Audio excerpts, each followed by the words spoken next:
Okay, I'm gonna do a video about karmic relationships. You also get other type of relationships, which I'm not gonna go into the definition of all of them because I feel like I'm not a spiritual dictionary, and people that come to my channel don't really necessarily need to see that. But you've got like kindred spirits, karmic soulmates, twin flames, and I want to talk about specifically karmic relationships and karmic relationships that I've seen, karmic relationships for other people. You don't need a twin flame to have karmic relationships.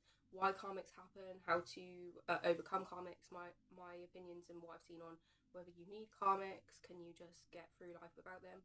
So the thing about karmics is like you can have a karmic soulmate, you can have a karmic situation, you can have a karmic anything. Karma is basically like from past lives you bring forward your negative or positive karma, and it's just the idea of there's this thing in Hinduism called dharma, which is basically the path you're gonna walk anyway, basically like your life's path that's already predetermined for you, basically. And I probably need to rest in that a little bit actually, because I feel like it can be quite anxiety provoking if you don't have that feeling of relaxation into dharma sort of thing. um, and if you can like consider that dharma is a thing, it can bring a lot of peace to you. So yeah, I do think like people that um, are in karmic relationships, it's you often learn something from them, and you can learn positive things, negative things. Like I think, for example, if I hadn't been in my romantic relationships, which I consider karmic relationships, well, they're karmic soulmates, or just they were soulmates, but there was elements of karma to them. I think you can have a karmic soulmate, or you can have soulmates overall that may like bring about elements of karma. They say twin flames aren't usually very karmic towards each other, but what they will do is they'll mirror the karma that you need to overcome. So they themselves won't be karmic because you're the same consciousness. I'll probably do more on that, but they are the same consciousness. Like they can't make decisions separately from each other. Basically, they make decisions together because they're one consciousness, they're one soul. So yeah. So the idea of karma then, you can have overcome karma by sort of going through situations. But I have heard a lot of information of people saying that if you just basically do meditations and do self work, it can mean sometimes, I don't know if this is the case for all situations, but if you do self work, you actually might not need to go through a certain karmic situation, or you may be able to shorten a karmic situation, basically end a karmic situation, because there's just things that your soul has to either compensate for, like things that's done in a past life that's caused harm or caused some sort of energetic outcome to a situation. You can get positive karma as well, but it's you need to then go into this life and compensate for that, or get that sort of karmic reward or karmic, situation resolved. You can do like meditations and stuff, which overcome karma, and also, yeah, I think it can be a really helpful thing. I feel like if I hadn't have had certain karmic relationships, I probably would not have learned what I have learned about romantic relationships. But I also feel like obviously through any soulmate relationship you're going to find contrasts, and maybe like what you don't so much resonate with on their level, or you don't resonate with their level, or they don't resonate with your level. So you kind of just learn those kind of contrasts in that way. But I feel like you have sometimes, there's that phrase, it's like, do you have to learn by practice, or can you learn by logic? It's tricky because, as I say, it doesn't always have to be people, and they don't always have to be soulmates. You can just have a karmic person within your life that may cause you positive karma, may cause you negative karma, and that is just what it is.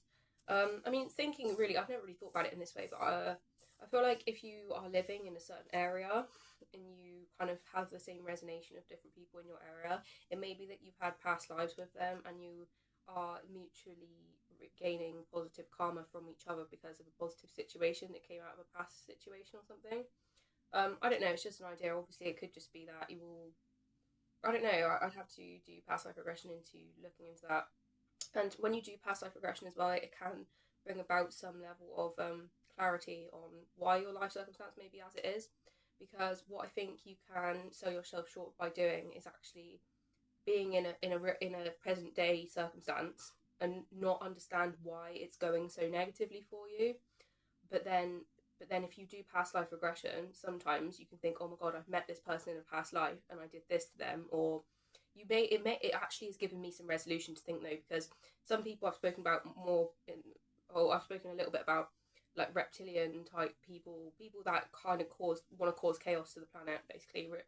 Reptilian humanoids, basically, is the quote. And sometimes it can give me a bit of clarity and peace of mind to think that I've met these people in a past life that are currently causing me harm in this life, but they've also caused me harm in a past life. I may have done something to harm them, but the fact is, even though I don't really know how karma works with people that are trying to cause you chaos. I feel like the law of karma is that, like, you get back what you give out, and that neutralizes the karma. So if they're giving you negative input, but they are chaotic, negative people, that's not your karma to work out, apart from to avoid them and to, like, keep, like, they'll stay at their neutral level of chaotic, and you'll stay at your neutral level of whatever that is. So that's where the karma works out sometimes with those people. Obviously, people can create karma as well, towards you and against and for you and stuff as well. So that's also kind of cool. So yeah, with the idea of, yeah, you can have karmics that aren't karmic soulmates. Basically, you can have karmics that come along. They may be volatile relationships, or they may be just boring or difficult or uninteresting relationships that you learn by contrast to see that you may have thought you wanted a certain situation, then you realise that it wasn't what you thought it was. And the world is in a massive place of mythology at the moment, deception, shall I say, in a level, not a level of deception in that, like, I'm not talking about like necessarily like new age deception so much as myth perception deception within society. There's a lot of, like, swirling myths around very specific and important aspects of the world that need to be cleared by the likes of twin flames and just regular people, like, basically heal the collective consciousness of basically lies perpetuated by reptilian forces and stuff like that, and people that just perpetuate that through ignorance and basically just control in various aspects. So yeah, but they are important overall, and I think it's not about necessarily like, for example, I think it's important to appreciate your relationships, even if, and also don't. I think on the twin flame journey, I've done lots of videos around twin flame journey, to actually not. I mean, this is a mindset which everyone can have, but in my experience, it's better to not dismiss soulmates as only karmic relationships, because I think all of my soulmates, I would say, more resonate with me in the idea of a soulmate rather than a karmic soulmate, because the karmic aspects I've had from them, I wouldn't say they massively were heavy on karma. They had some karma aspects of, like most relationships do. Just the lessons that you carry forward, really, you could consider that karma. But I think it's important not to minimize soulmate relationships into a karmic relationship for the sake of your twin flame. Just from a sake of, because people can get a bit obsessive over the twin flame relationship, and because obviously your soul is got this constant yearning to be in harmonious union with them, whatever that means for your dynamic, and it does vary. And also, there are things that have to happen in life for your soul's journey. I think though, just overall, I do think on the twin flame relationship, in my experience, I suppose it will be different for everyone, but there is a lot of deception and struggle in the twin flame communities, and lots of twin flame channels do talk about this, how they don't like the twin flame communities because there are so many forums for people to just input. Obviously, people cope in different ways, and it's sort of a broad-minded output take, but I think I was sort of lost in this. Oh my god, I could never overcome this twin flame issues because there's so many of them, and I didn't necessarily give up. on the twin flame journey, but I was just in a bit of a massive sea and an ocean of like confusion about it all, and I was sort of like couldn't see the end of the tunnel.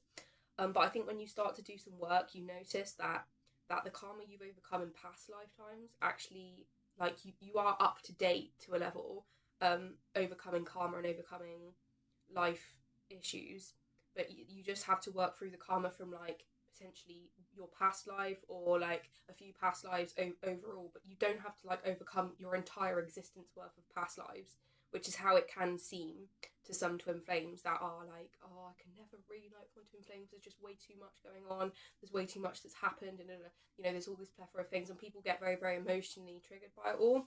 And I think this is a reptilian influence that people should not buy into, because it's actually, Jeff and Shalia have always said, it's quite a simple process. You do have to do the spiritual work, whatever that means that they talk about, you know, you have to put that in context, but you do have to do the spiritual work, and you can't just like expect them to just turn up at your doorstep if there's some karmic blocks and stuff that you have to work through. But it's not like rocket science, it's not that difficult.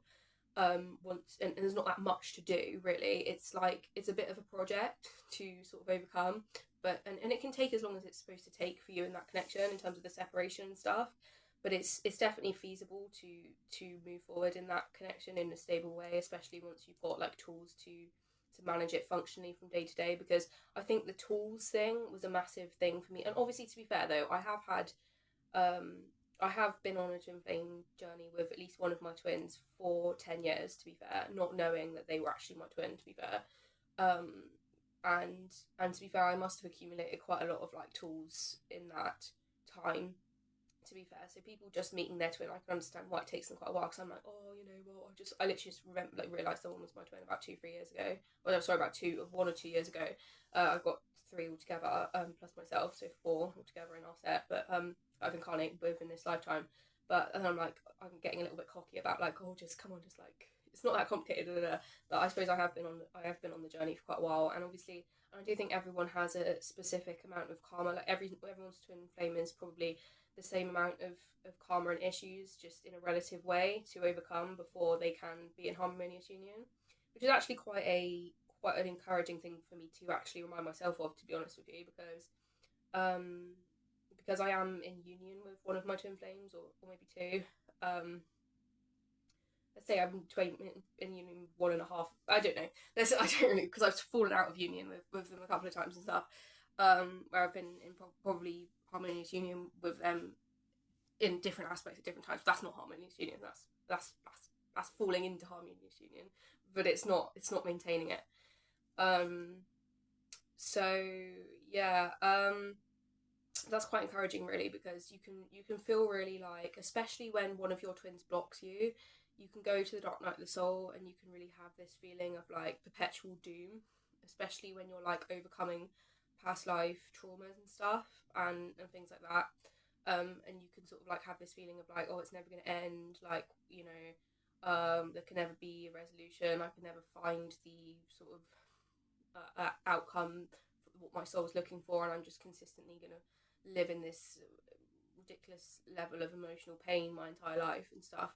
And it's not necessarily the case. You know, you can sometimes, like, I think the way I used to handle it though, when I was younger and in my 10 years of one of my twin flames, I'm just gonna make a part 2. Sorry, I just realised